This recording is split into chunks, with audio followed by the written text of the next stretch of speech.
Good morning. Denise Dryden here on Bainbridge Island. And for those of you who follow me on Facebook Live, you know that I do these once a week, and I'm Wi-Fi dependent, and Bainbridge is a Wi-Fi tricky zone. It's always sort of in and out, in and out. So Kelly, thank you for hanging in there. And I'm back. So I had to take my coffee from Marketplace down at Linwood Center and rapidly get in my car and drive to another place where I could get Wi-Fi.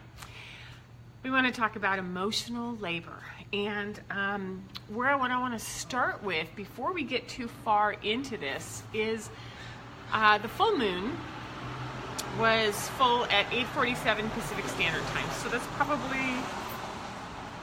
half an hour ago. So we're right smack in the middle of full moon, and Mercury is going retrograde today, so that means electronics and all sorts of challenges.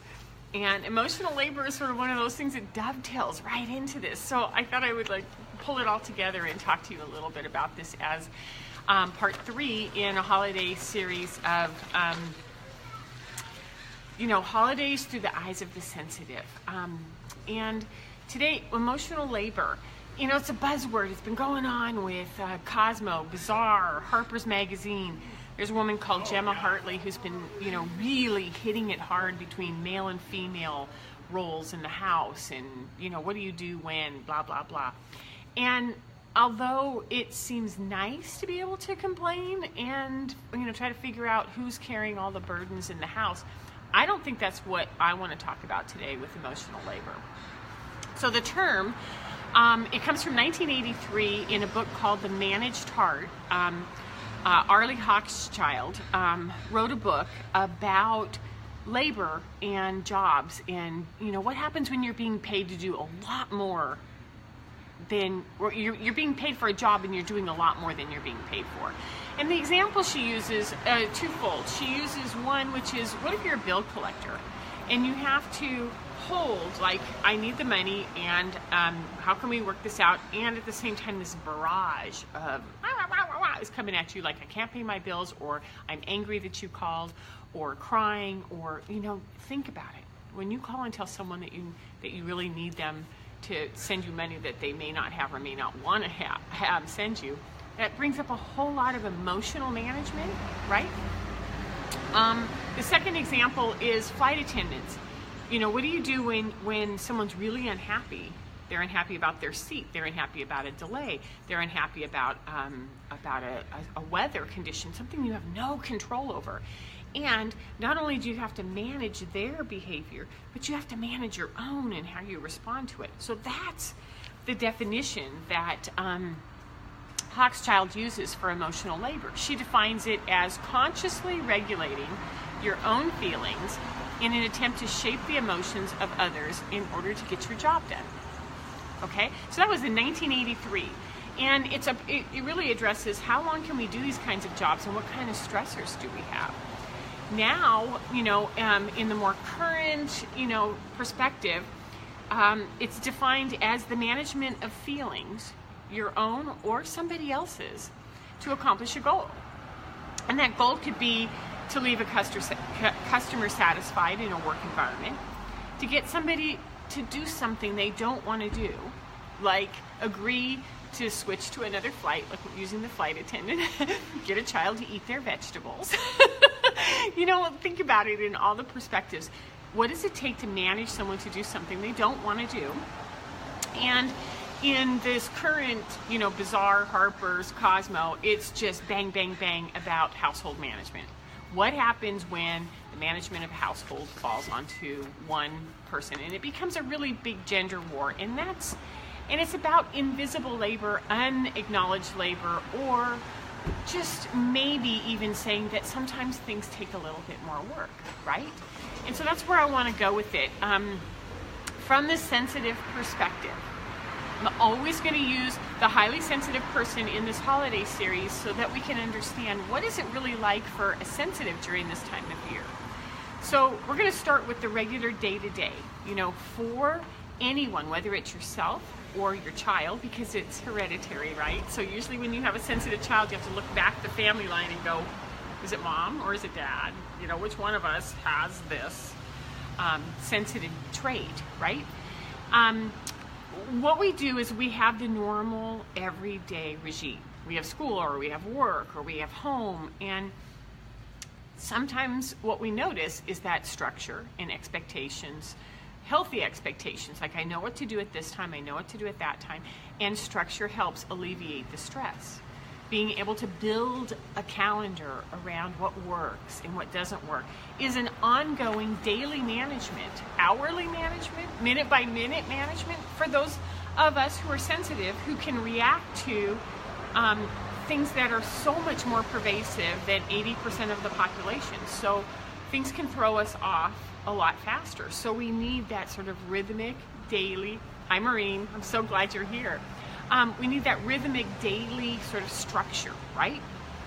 So parenting means that these structures, even though we maintain them, can go up and down.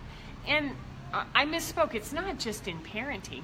If we have a job that kind of throws something at us, or we have a relationship that throws something at us, that drama can swirl things up and make it really difficult to maintain that even keel that we need as sensitives to navigate the world. Knowing that this management is about our emotions, our physiological effects, our interpretations of the outer world, means that we're always paying attention to things, and we're monitoring, adjusting. That's 365 days a year. The reason I wanted to do this holiday series is that for 40 days, really, from the very beginning of Thanksgiving through New Year's Day, we have so many crammed in holiday events. Pick a religion, pick a culture, pick a part of the world that you live in. And in those 40 days, I think there's 75 different celebrations and holidays. So it means that like things are going on all the time, right? Whether you travel to go meet with other family members, and you have the in and out of the car, road trips, airplanes, delays, weather, suitcases, packing. Whether you have gatherings to meet people, even if it's just dinner parties, even if it's just, we're going to have a quiet little, winter solstice gathering. Maureen, you're going to love this stuff on sensitive. So come give me a call and we'll talk a little bit more, okay? Whether it's gatherings, meals, people in the house, going to someone else's house, smells, food that you don't like, all sorts of stuff like that. Parties, there's always these sort of like, we're going to have an open house, we want you to come. We're having game night, we want you to come. We're having a solstice gathering, we're going to light candles, we want you to come. We're going to go chop wood and have hot chocolate, and we want you to come. It's ad nauseum, it just keeps coming and coming for 40 days. Then we add the school expectations, where there might be Grandparents' Day, there might be holiday recitals, there might be choir performances. One of my children was in a state, competitive choir, and so the entire month of December, she was out singing at restaurants and in performances, and add to that. Then we have that whole expectations around gifts.